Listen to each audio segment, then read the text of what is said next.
I am excited to share with you guys some connections that are blowing my mind, and I hope they'll blow yours too and bring you some peace and joy in these crazy times. I've wanted to share this a couple times earlier. I've tried, it wasn't working, and there's a reason it wasn't working. It's because there were some things that were missing that I've just come across today, and I'm very thankful it didn't work out.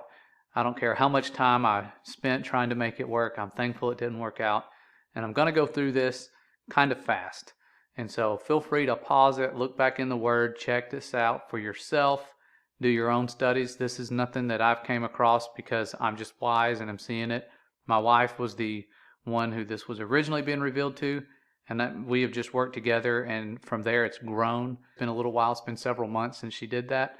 And so I will share this as best as I can, and many of you may have already made these connections. I don't know. To me, this is like brand new connections that have just been there right in front of us. And so I'm going to start with where I was looking the other day when another connection was made, and then just go from there. And so I'm going to start with the prophecy being fulfilled where it says, "Out of Egypt have I called my son." This is something that, for whatever reason, when I was reading it, made me go, wow, he was hiding in Egypt. The Messiah was hiding out. His parents were hiding him in Egypt because the firstborn were being killed. And I just don't think of him as being someone that was in Egypt, even though that's where the first part of his life was spent. And just instantly, the connection was made with Moses because he was also hiding in Egypt. His parents were hiding him in Egypt. He was already there, but they were hiding him in Egypt for a reason. What was that reason? The firstborn were being killed, just like they were when Yeshua was born. Herod was ordering the firstborn to be killed. And so there's that commonality between them, that connection, and the story from there, the connections just take off because you, of course, Moses getting his name because he was drawn out of the water by Pharaoh's daughter and raised there. That's a really cool story. You guys most of you are familiar with that. If not, go back to Exodus and read it, because both of them being hidden in Egypt because the firstborn sons were being killed. The evil ones know about the prophecies. That's why a lot of the things are going on now. We're trying to fight it as much as we can. We're being persecuted. But the evil ones know that this book is not a book of fairy tales and that prophecies were going to be fulfilled. So they're doing what they can to stop this, and that's where these two have their first connection that I'm aware of. I'm sure there's more, but of being hidden in Egypt. And so what happened after that? The Messiah left Egypt, and what was his purpose? To set people free. And so you have Moses and Yeshua both leaving Egypt, both with that goal and purpose of setting the Father's people free. And that is something that I don't know why I didn't even make that simplest of connections. I'm sure that's this. I know this is old news. I know this is, but it's something that I'm just connecting with all of these other connections, like you'll see here when Elijah gets thrown into the mix, where their purpose was to bring people to God and away from the worship of false gods. That's why Yeshua was quoting Moses, or was quoting the Father who gave his commands to Moses and said, "Thou shalt worship the Lord thy God, and him only shalt thou serve." This was directly from the very first commandment that was given to Moses. And that was the purpose of all three of these, was to bring people away from this worshiping of other gods. They would basically turn back to the Creator of heaven and earth. And their journey with 40 days without food. All three of them have this in common. There's more significance to this than I can see right now. You guys are probably aware of that. You can share it with me. I know there's something there, but that's just one of the many connections. And you have the miracle, of course, of food replenishing itself. And with Moses, there's also water from a rock in a desert, in a dry place. So you have manna from heaven, water from the rock, and with Yeshua, the miracle of replenishing food that fed thousands. Long story short, with Elijah, there's a widow and her son who are in a famine, about to, what they think, consume their last meal and then just wait to die because there's a famine and a drought in the land. But they heard Elijah, and believing that he was speaking on behalf of Father's commands, that was asking her to prepare for him a meal. She went ahead in faith and did that, and in turn, all of the oils and the wheat and stuff that she had began replenishing itself. They had like an unlimited supply of food in a time of drought and famine because they reached out in faith and believed. And so that was a really cool story there. It's in 1 Kings chapter 17. You can read that, go back and read it, and get a better view than what I'm summarizing here. But I want to, for the sake of time, go on with this one. And so the other miracles you have with the Elijah Messiah connections was the widow's son being raised from the dead with Elijah. And this happened right after the meal. The son ate. They were excited. This was a good thing. But then the son passed away. And this woman, thinking that it was God's will and that it was because of her sin, like a lot of us do when bad things happen, he took the little boy, Elijah did, and brought him away. And the miracle happened of the son raising from the dead. And you see something similar with Lazarus being raised from the dead. Well, then we go on and we see that Elijah smote the waters and they divided. This was at the River Jordan. That'll be significant later on. And Yeshua had his miracle with water where he calmed the seas. You have these raging seas and a storm. So not only did the seas get calm, the storm went away. And then Moses, everyone knows that the Red Sea was parted. We still have proof of that. The pillar of fire was something we also have proof of with the melted sand on the shoreline, where it takes like 3,000 degrees plus to melt the sand, and you have an entire shoreline where that pillar of fire was, and it's melted. The sand is literally melted, and you have chariot wheels at the bottom of the Red Sea. A lot of cool artifacts there to prove that this stuff happened. But that's a really cool connection with all three of them concerning water. And the way they left was also significant, because Elijah went up, it says, by a whirlwind into heaven. And then Yeshua, he was taken up also, and a cloud received him out of their sight, it tells us in the book of Acts. Moses, it says, was buried in an unknown location by God. So all three unique ways of leaving this world. And the final connection that I am seeing is that they were all three at the Transfiguration.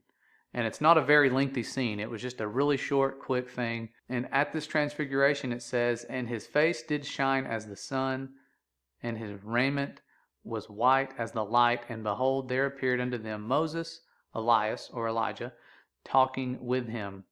So you have all three of them at the Transfiguration. But who else was there? This is what I was seeing today. You look at the other people that were there. You had Peter, John, and James that were witnessing this. And I just thought, there's a significance here. Their names mean something. And the events that happened while this was going on mean something. So what all happened while they were there? Well, you have this voice from heaven, or from a cloud, that was saying the same thing that the voice from heaven said at the baptism. And so that voice says, this is my beloved Son, in whom I am well pleased. Hear ye him. Well, you look at the meanings of their names.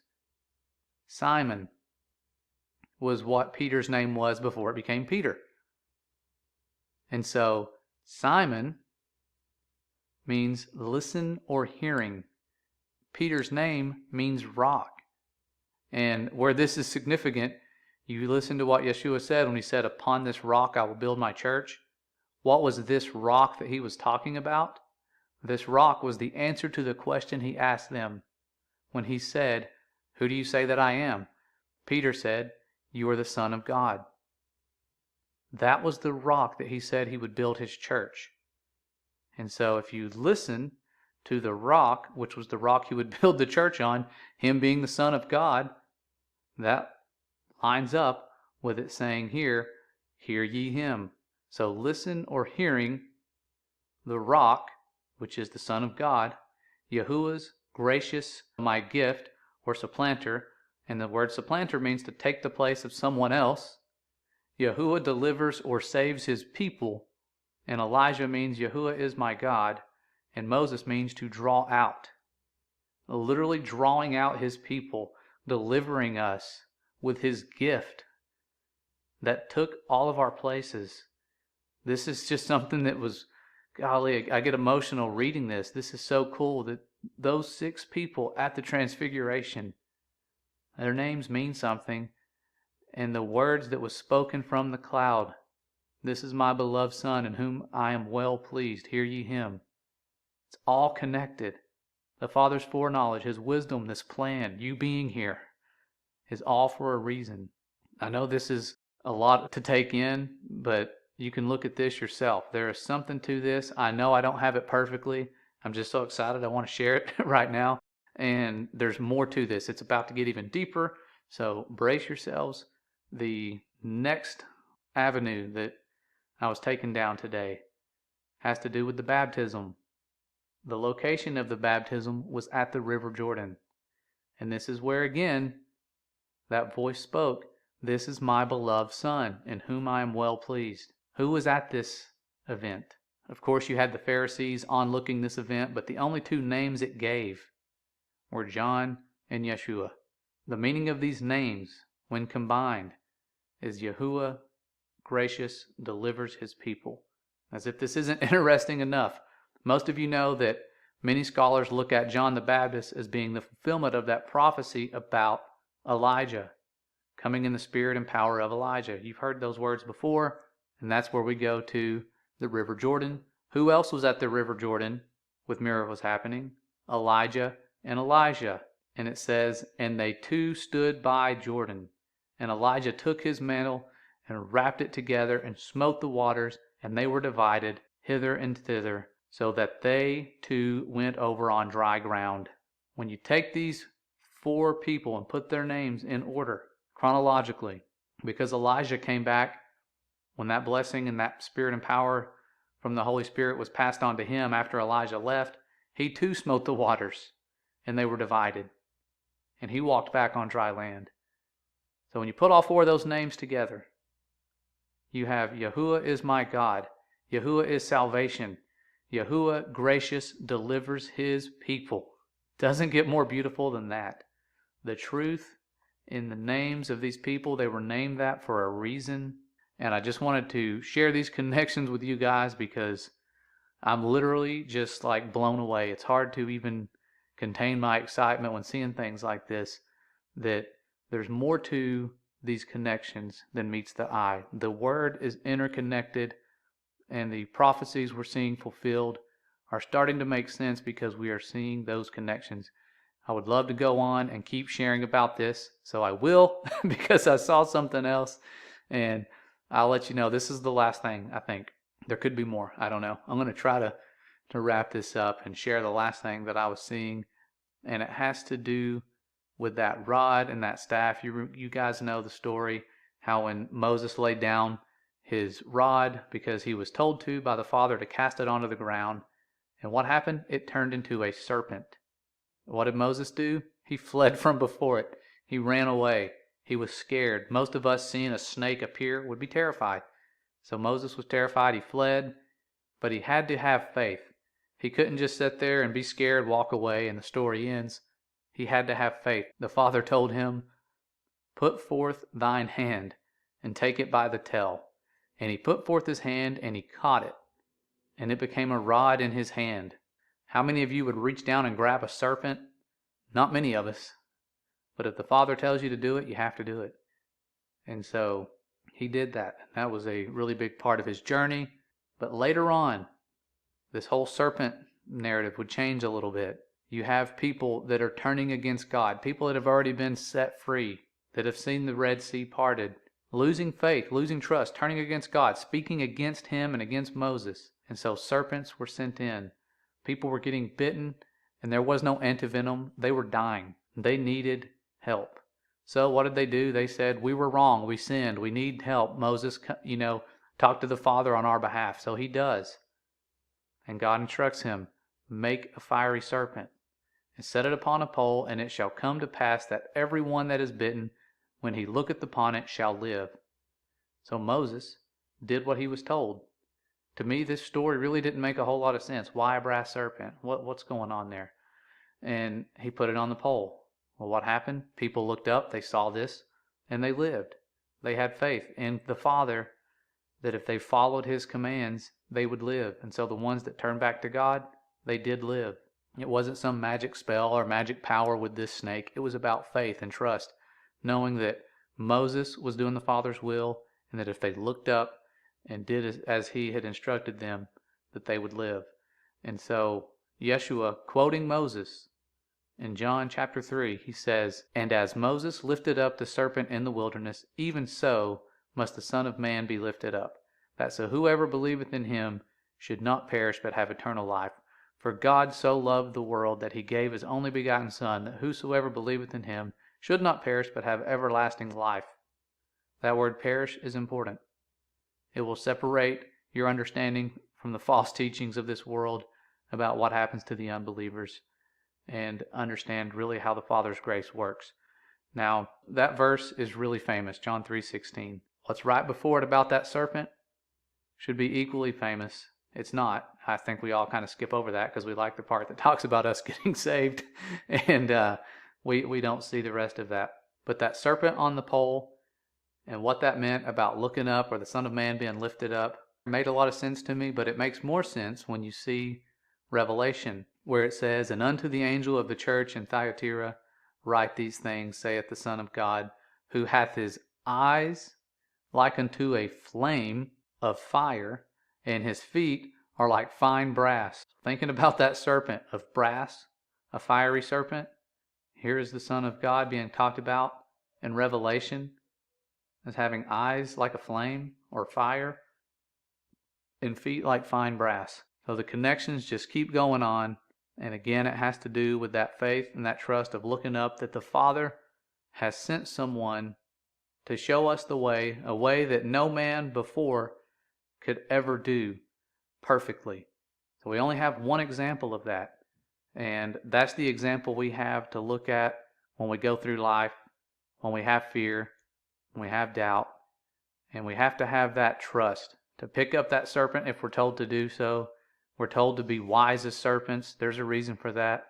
And many of you are becoming wise and losing that wisdom of this world, and that is essential. And so I just want to close with sharing all those beautiful connections and let you guys do what you want with this. Study it, go back, pause it, write down the verses, whatever it is you need to do. I just think this is something that is so cool and mind-blowing. I will be looking more into this and probably coming back and adding to this later on. I don't know. I do feel like there is more connections to be made here, and you guys will definitely come to the rescue and help make those. The cool thing about having all of you truth soldiers on our side is that you come to us and you help add more to it. I'm going to make mistakes, so don't put your trust in me. Put your trust in the one who made me, and the one who made all of us with his breath of life at the very beginning, the one that has had some long suffering dealing with us stubborn people. And that's what brought many of us here, is when we turned back, he picked us up with that outreached hand that we didn't even know was reaching out until we reached out, and there it was. And so it humbles us to have such grace and such mercy and love poured out. The word is true, and his mercy endures forever. I don't have to make those words up myself. You can find them. Just type it into Bible Gateway. You'll see the pattern that I saw. His mercy endures forever. I don't know how he's as merciful as he is, considering what I've read and seen and known throughout history has happened. But he's calling us out of Egypt, just like the prophecy said with his son, "Out of Egypt have I called my son." My wife reminds me of this all the time. She believes we are being called out of Egypt yet again. And when we do that, it's a beautiful thing, but the persecution is going to happen. Your faith is going to be challenged. Make sure you keep looking straight up where you need to look. And I'll be back soon. I love you guys. I have some good news that I want to end with, though, before I go. We're going to be having a situation change where we can do live hangouts really soon on a regular basis. And it's all because of an answered prayer. The internet we have is too slow to upload videos or do live hangouts. Said that before, and I've been praying that a situation would happen, that we would either find an office somewhere with internet where I can do this, or that the high-speed internet would just come this way. And we live out in the sticks, so 20 minutes from town. So I thought, man, there's hardly any chance that they'll bring the fiber optics this way, but they are going to. My wife talked to the company after we saw some markings on the road that were from the internet provider, and they said, yeah, we're doing some work, and we're going to bring that to you within the next month and a half or two. And so I look forward to that. That's some good news to end on. I wanted to share that, and we'll be back really soon. You guys are awesome, beloved creations of the Most High. Don't take that for granted. I'm saying this to me as well. Time with Him is important. His Son made it important and made it a priority, and He wants us to do the same because He cares about us, just like most of you that have children know. You care about your children. You don't want them to perish. You want them to have life. And so we'll see you guys around very soon. Stay safe and stay ready.